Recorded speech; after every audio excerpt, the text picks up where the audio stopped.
Мне позвонили, я взяла трубку и представились, то, что со службы безопасности Сбербанка звонят и сказали то, что на мое имя хотят оформить кредит в другом городе. Я сначала не поверила, потом они сказали то, что сотрудники полиции сейчас мне позвонят, после чего мне позвонили с полиции и сказали то, что вот мошеннические действия, и там причастны сотрудники Сбербанка. Я сначала посмотрела, с какого номера звонят, потом поверила то, что это местный номер, и пошла в контакт.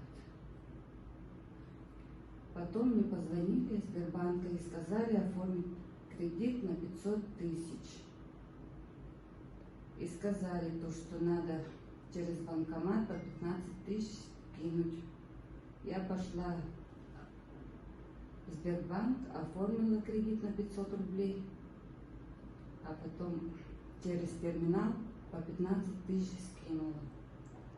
И все за это время со мной связались через WhatsApp.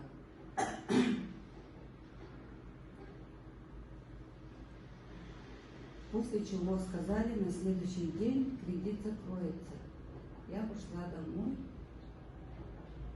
На следующий день смотрю, то, что кредит у меня не закрылся. Я им звонила, они мне сказали, то, что надо с Альфа-банка оформить второй кредит. И я не поверила. Пошла в полицию и записала заявление.